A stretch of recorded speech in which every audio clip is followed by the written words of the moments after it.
an effort to bump start them. So 5 Maserati 250Fs, 2 416 Ferraris. There's the grid. Sam Wilson, Lotus 18 on pole. Then alongside 10, Will Nuttall with the Cooper T53, the low line, late model Cooper. 26 is Nick Padmore with Max Smith Hilliard's Lotus 16, the ex-Roger Wills race winner here. 2 on row 2 is Rod Jolly, Cooper T45 51. At 19, Joaquin Falk-Rusignol with his Lotus 16. The third row is 48, Ben Mitchell with a BRMP 48. 11, Tom Dark, now we know is relegated to the back in his Cooper 51. And 30, Julian Bronson with the Scarab. Row 4 is Tony Wood with the unique Tech-Mech Maserati. The car raced once by Fritz Doré in the American Grand Prix. 7 is Nick Adams and the Ferguson, in which Sterling Moss won the 61 Oldham Park Gold Cup. 9 is Matthias Seletsky with his Cooper. 14, Richard Wilson with his, and Tony Best in the Ferrari Dino Rep number 1. Marshall Bailey in from Dubai to drive the JBW Maserati. And alongside him was going to be Charles Gillette, Manuel Sabe Cooper, Klaus Lehr Maserati, Paul Griffin with that famous Walker Cooper. 56 is Nicholas Halusa, winner on here on Friday, but now in the Monegasque liveried Maserati. Graham Edelman in his ex-Works Maserati 50F. Joseph Otto Rettenmeyer in 250F, and Nigel Batchelor in the unique Keith Climax with the V8 Godiva, Coventry Godiva engine that wasn't finished in period. Well, Mark Velvikens was supposed to be on that row, but his Aston Martin has gone lame. Charles McCabe with his famous BRM Type 25, the 59 Dutch Grand Prix winner. Eddie Williams 250F on row 11 with Adam Lindemann with his 61 Monaco Grand Prix winning Lotus 18. Tanya Pilkington with her Rob Walker liveried Cooper. Eddie Maguire with the Cooper Bristol Mark 1. Michael Milligan may go, and Lamplu, who practiced out of session with the BRM. Did you say that wasn't there? Well, it wasn't on the grid when we saw them go, I don't think. So we've lost the DBR4, we've lost the only Lancia D50 as well in the field. Steve Tillack. Yeah, so shame not to see that racing here. I think Tom Dark has fought his way back to his proper place on the grid. Will he be allowed to stay there? Well, I think if he's worked his way through the field, then they're probably not going to spend the time it would take to push him all the way either to the pit lane or to the back. I mean, he did sort of get going, so if he's worked his way through, I think fair enough. He is in his regular position. That's the red nose and the sort of pale leaf green in the middle of row 3. Tom Dark in the 251 Cooper Climax. I think I saw the BRM joining in at the back of the grid. I think you're absolutely right. Yes, 29. Rob Lamplu is there at the BRMP 225. So, Lotus, Cooper, and Lotus on the front row of the grid.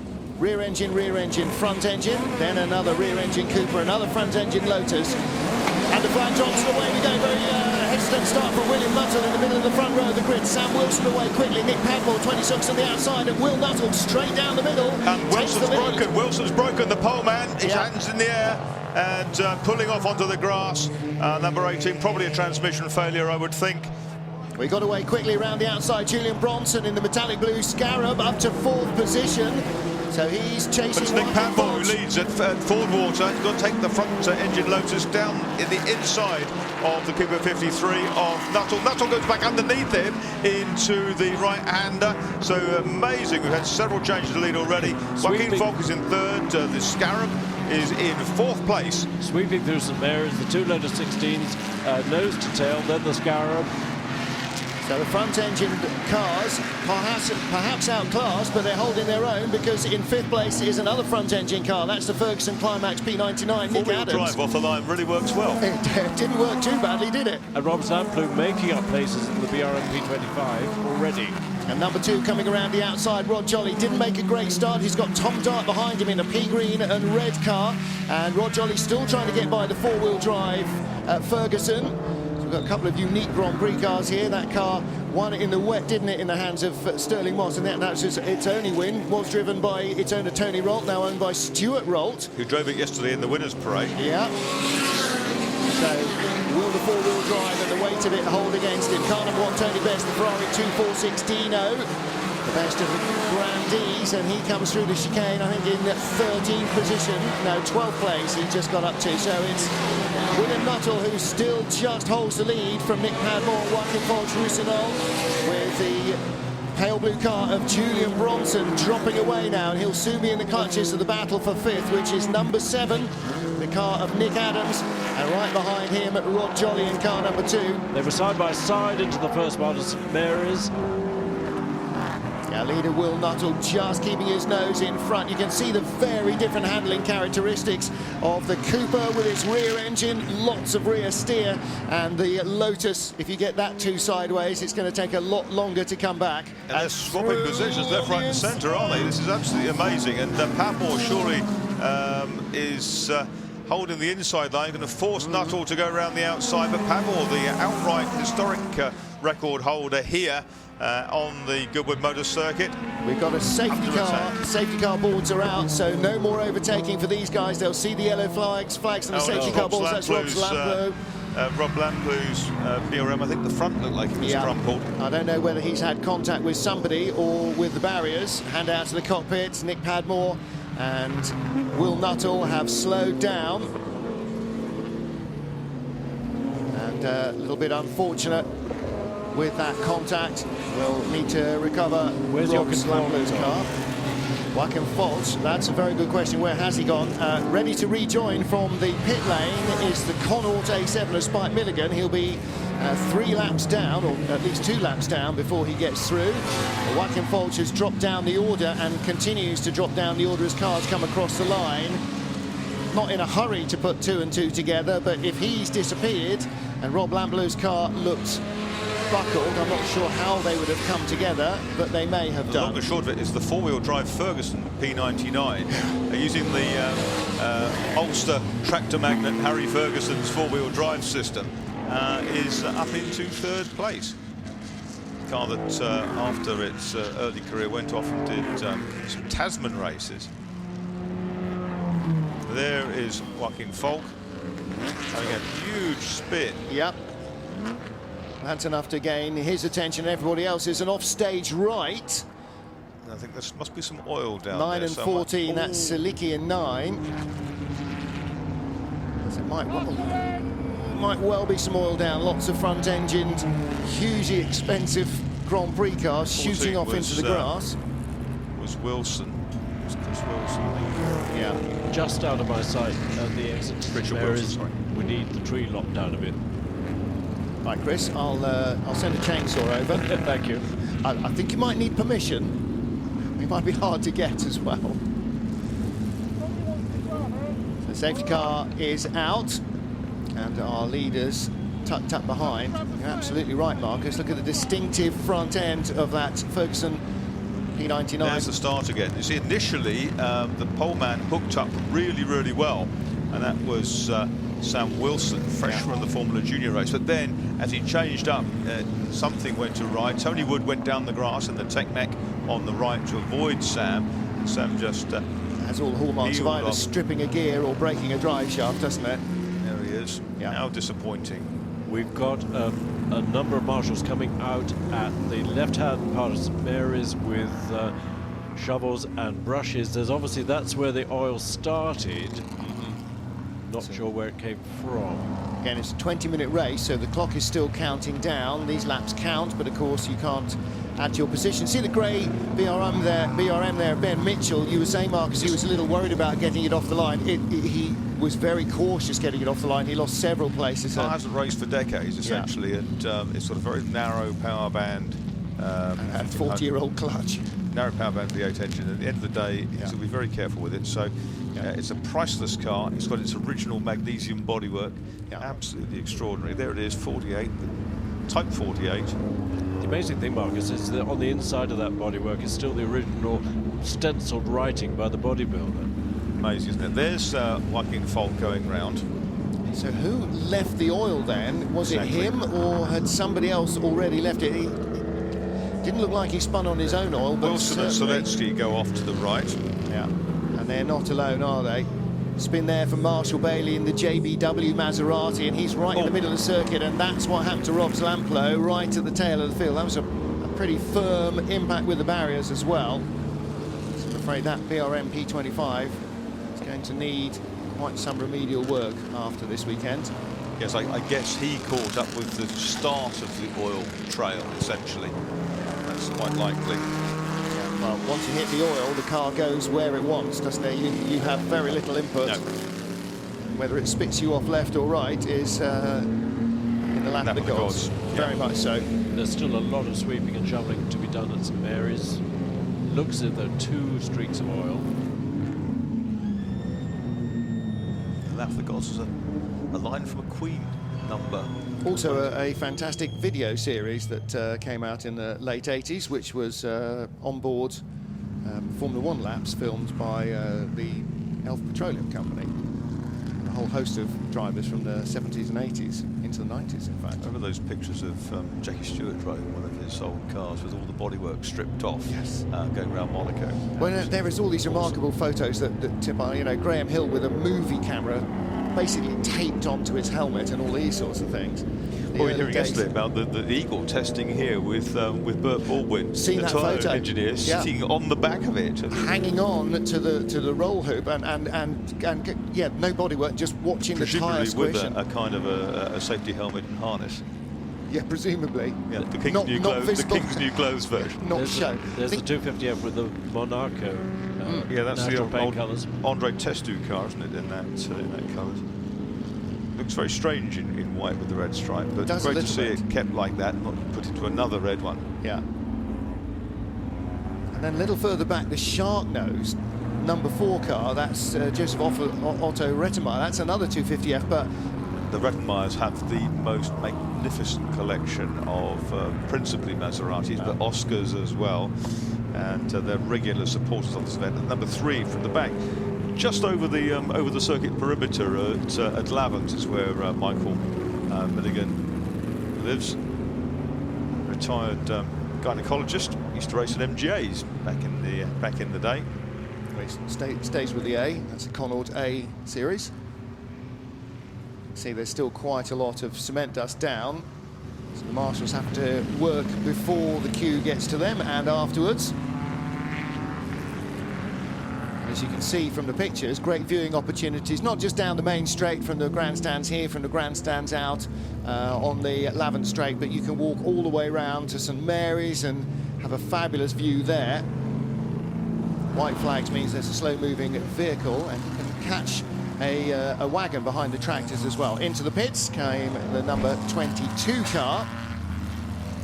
That's Adam Lindemann with the Lotus 18 that won the 1961 Monaco Grand Prix, driven by Sterling Moss, with the sides taken out of it.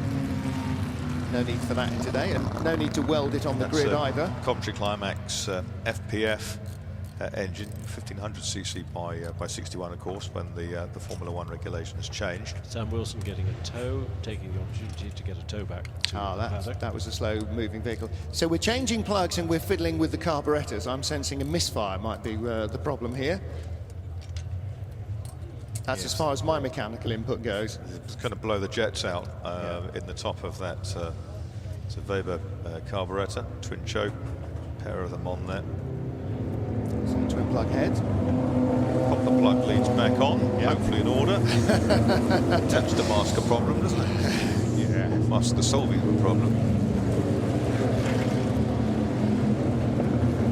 Yeah. Today's mechanics, they sort of probably plug in a computer and then says no. decide they can't fix it. Exactly.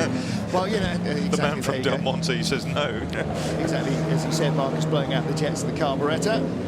Doesn't taste too good, does it? Well, you know, if you don't end up a day smelling of petrol, then did you ever actually work on an old car? I have to say, this is an awful lot nicer condition than any old car I've ever had to work on. Just think where the world of race engine tuning and road engine tuning would have been without Eduardo Weber and his enterprise. Well, between him and Skinner's Union, They're made in Spain these days. Yeah. The Webers, they were obviously Italian. so if you were a European car manufacturer, you use Weber carburetors. If you were a British-based manufacturer, predominantly they would have been SUs. Sounds as if the engine has started again. Going to it now he fires it up. Of course, there was the not just the side panels removed, this was the car that was welded up a crack on the frame on the grid, wasn't it, at Monaco? That's Gary Pearson, the winningest driver in Revival history with 12 wins, who's done that work on the car. I can't say that is a word. I know that lots of people argue with it, but It's a bizarre word, isn't it? it is a bizarre word, but it serves its purpose. So Exactly. you know, that's what the English language is for. Yep, it's flexible. Well, let's hope that the Lotus is feeling a little more flexible. Sweeping has been done. In the colours of Rob Walker, of course, and that reminds us that the Rob Walker Tribute Parade will be on track today, and that will be at 10 minutes past 4 with a whole host. In fact, get down to the paddock behind the circuit in the behind the collecting area. All of the Rob Walker racing cars are down there, and it's just a breathtaking array. You see a lineup of them and you think, wow, what a fabulous collection of cars. Walk around the corner, oh, hang on a minute, there's a whole garage row full of them as well. You've got the 58 Monaco Grand Prix. We've got the 58 Argentine Grand Prix winning Cooper. You've got Rod Blue's BRM on the back of the truck. Yeah. It has suffered, I'm afraid. Yeah, no, there was no question. You've got the later Cooper, which won the Monaco Grand Prix. You've also got the 60 and 61 Tourist Trophy winning Ferrari 250 GT Berlinettas, the short wheelbases. Both of them here. One with radio to listen to the commentary, one without. Yes. And then you've got the 61 Monaco winning Lotus 18 as well. But they're still warming their tyres, one or two of them trying quite hard. So the BRM Type 25 is on the low loader. I'm afraid it's in truncated form now with the barrier. It's Nicholas Salusa, winner of the Kinrara Trophy race on Friday with Manuel Piro. Fabulous looking device, the 250F. As I said, not one, not two, but 5 250Fs on the grid. And there's a whole family of cars, really, from the early kind of 54 onwards, weren't they? The 250Fs. They did evolve, and they're always called 250Fs. And a couple of them ended up with V12 engines, but I think they've been taken out. And then there's the Piccolo version, which is sort of the slightly smaller profiled cars. It's funny, isn't it, how many of these cars, when they were just an old racing car that was no longer competitive, you couldn't take anywhere before historic racing existed, were hot-rodded and American V8s and all sorts of stuff put in. Joaquin Falk is still running, I'm glad to see, after his huge He had a lurid spin, didn't he? But he did come back on. Did. He's right at the tail of the field, just ahead of Spike Milligan. Making ground is Eddie Maguire as well from the back with the Cooper Bristol in place of the programmed Scarab. 5 minutes remaining, and I think the lights should go off on the safety car this time round. It would be lovely to get 2 or 3 more minutes on this, like the previous time we had a safety car at the end of yesterday. Great helmet, Eddie Maguire in the Cooper. Cooper Bristol is that very upright car towards the tail of the field, which has got the checkered noseband, and Eddie has got period goggles spray painted onto his helmet. And let's not forget that for 2 years, in 52 and 53, the World Championship was run for 2-litre Grand Prix cars, essentially a kind of a Formula 2 spec cars. And the Cooper Bristols, which took people like Mike Hawthorne up to their pomp. Mike Hawthorne, the first British world champion. Such a usable car, wasn't it? I mean, Hawthorne, period pictures of Hawthorne in a Cooper Bristol. He's by no means the only one on any grid that he was on either. And they were pretty sturdy things with that straight-six Bristol engine derived from the pre-war BMW unit. And of course, that engine wasn't just a racing engine, it powered so many AC cars as well. 22 is back in, I'm afraid. I raced a Cooper Bristol for a couple of races at Donington in way back, 1981. Every time I see a Cooper Bristol, I think of the Rover Special as well. Frank Lockhart. Exactly, which I haven't seen in a long while now. I haven't done an awful lot of historic racing. Is that still around and about? I haven't seen it for a number of years. Yeah. It was developed by Spen King and a bunch of guys at the factory, wasn't it? And Frank Lockhart drove it for dissimilar donkey's looking years. car in that sort of upright and high engine bay look. That's right. Well, Nick Padmore continues to lead, having just got the better of young Will Nuttall, who's a historic Formula Fordster. So we've got front-engine Lotus ahead of rear-engine Cooper Climax, and then we've got the four-wheel drive Ferguson.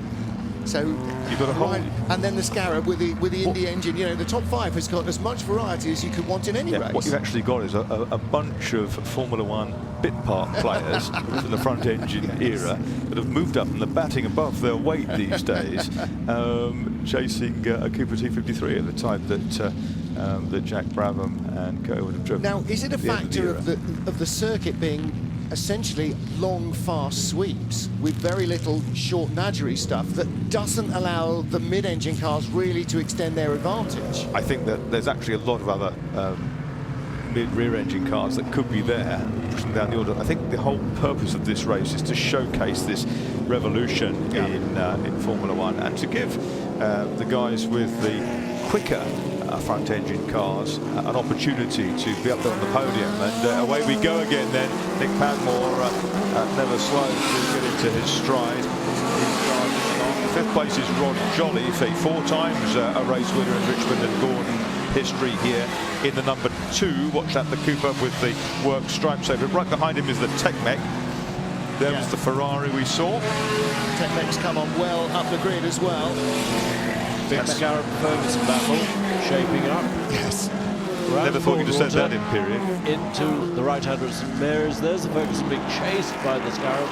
So the four-wheel drive Ferguson with its Climax engine, the Scarab pale blue car with the white nose with its Indy-style Offenhauser engine right behind, and coming in down underneath, kicking up the dirt is second place Will Nuttall. The lead 2 had gone, aren't they? And the Ferguson drift out wide on the oil. The four-wheel drive didn't help when he got on the slippery stuff. So Tony Wood in the Tech Mech has nudged past the Ferguson.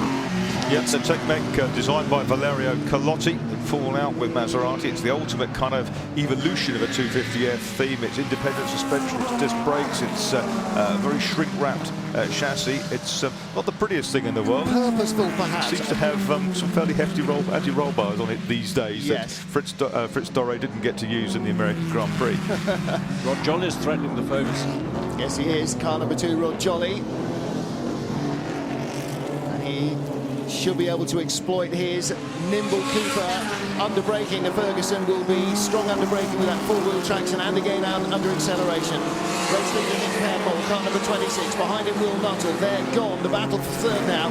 Are we going to have a Scarab on the podium, or is it going to be a Tech Mech? Equally unlikely, both of them. We've had 3 minutes added to the length of the race, so they've still got 6 minutes 40 to go. That should give us another 4 laps, perhaps. And here is the four-wheel drive Ferguson under real pressure. Car number 7 from number 2, Rod Jolly. Jolly's got the run down the inside. Can he exploit it? Well, the Ferguson is the one there would do better on the grass, or less worse, let's say. But the BRM P48, car number 48 is in there Mitchell's gone with him in the BRM, number 48. And they've all with gone Rod through Jolly on the inside, I'm afraid. So the Ferguson four-wheel drive car was railroaded there, hung out to dry in NASCAR parlance on the outside. And Tom Dark in the pea green car with the red nose, he's getting himself into the action as well. At the restart, he was 12th, so he has leapt up the order very quickly away from the restart. Yes, Dark, who qualified 7th quickest, battling now with Ben Mitchell in the BRM. Ben Mitchell, who leads the historic Formula 4 Championship this year, 6 wins in a Merlin Mark 20. So Tom Dark now up to, well, into the top 8. I think that puts him into 7th position. That BRM's only got one rear brake, the cheese cutter brake at the back, so probably not as effective under braking as Tom Dark's Cooper.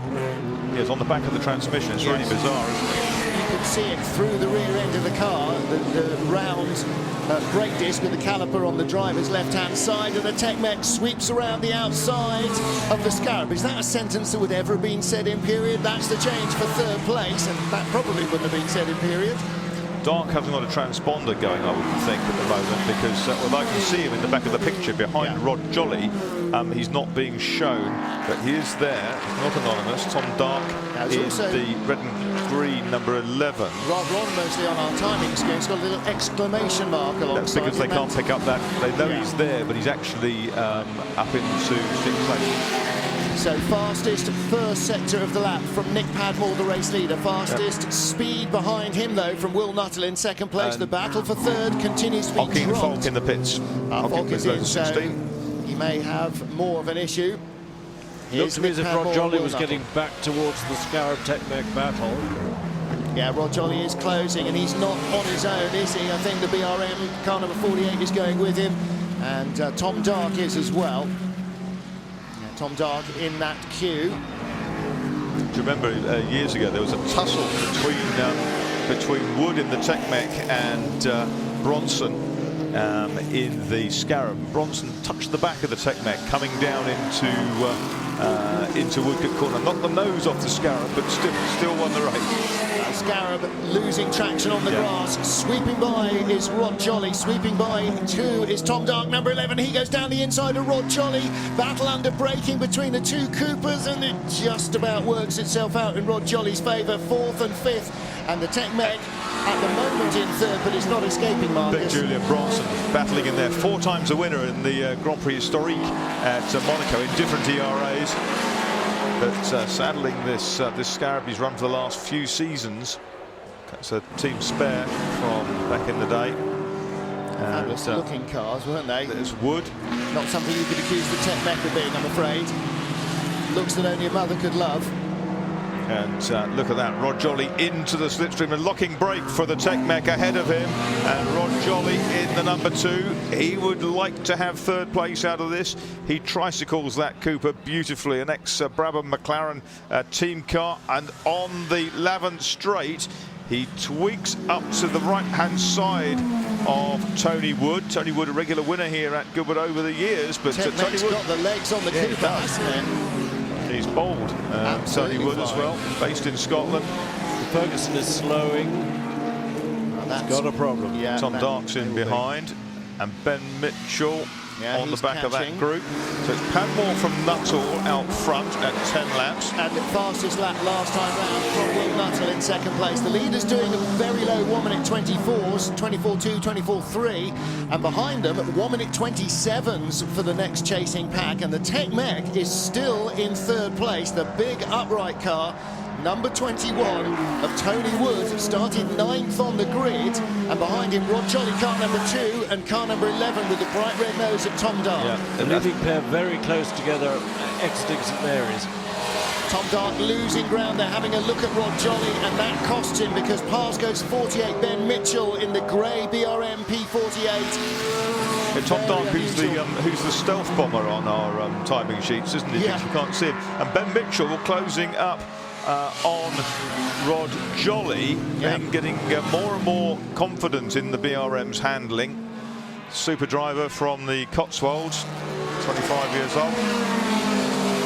Very different looking car from those around it, and here comes Tom Dark. He whistles the Cooper up the inside of the BRM. In a lap, Milligan in the Connaught, Spike Milligan. Yeah, he stays Ben out the way. Mitchell's so rapid around the outside. You can see he races cars, single-seater cars regularly. He's got the confidence to come around the outside of Tom Dark into Woodcote. That's twice he's overtaken Tom Dark on this lap. And I tell you what, Rod Jolly's not safe either in car number 2 for 4th place. At the moment, this is looking very good for Tony Wood in the Tech Mech. Lindeman's notices alongside. Yep. Onto the last lap now by the looks of things. I think the leader's well around. Tom Dark's got back up the inside of Ben Mitchell. Yep. Tom Dark's got Fantastic. more grunt with the Climax powered car than the BRM. Fabulous battle going on here. Tony Wood in the upright red Tech Mech, car number 21. This is for 3rd. Rod Jolly, car number 2. Nuttall's got the lead meanwhile. So he has. He's got ahead of Nick Padmore. And down the inside into Ford Water and St Mary's. How's that going to work? There's a slow car in front, and it stays well out of the way. So Rod Jolly is through into 3rd. Tony Wood 4th in the Tech Mech. Tom Dark 5th in the green and red Cooper. That was Tanya Pilkington staying out of the way. And the leaders on the last lap, heading down through traffic into the final corner. Looks like Tony Wood was having a dive on the inside of Lavant. Let's see if he made it. So Will Nuttall from the inside the front row of the grid, or the middle of the front row, in the number 10 Cooper Climax, is going to take victory in the low line. Right behind him, Nick Padmore, who led until the last lap in the Lotus 16. So that's your 1-2, and the battle for 3rd. Rod Jolly in 3rd in Cooper number 2. Right behind him, Tony Wood in the upright Tech Mech, which looks about twice the height, twice the weight. Going in. And the Tech Mech Maserati, has he got enough on the run to the line? He doesn't. Rod Jolly recovers. He'll be 3rd. Tony Wood 4th. Tom Dark in 5th. And the BRM in 6th position. That's Ben Mitchell. That was a proper sort out. Although Tom Dark now shown as 7th place behind car number 30. Yeah. Now, I Big for wonder out of whether position start, I would yeah, think. the exclamation mark in Rob Huff's case in the St Mary's Trophy race meant an inherent penalty. Remember, he didn't get away, and 28 has had a spin on the last lap. That's Graham Edelman with his X-Works Maserati. Sitting just a little low at the rear or not? Not sure, no. Well, he's gone around, I think maybe just touching the grass. Never seen a 250F used as an auto test car before. That's quite impressive. Do you know what? Goodwood Revival brings all sorts of new things to you, doesn't it? I would think Tom Dart being shown there, he's been given, by the looks of things, maybe lumped with a 10-second penalty or something like that. Maybe so. Maybe so. Anyway, victory for the low-line Cooper Climax of Will Nuttall from the middle of the front row of the grid. And that would have been definitely a tripartite battle if poleman Sam Wilson's Lotus hadn't gone clang on the run down to the first corner. So it's been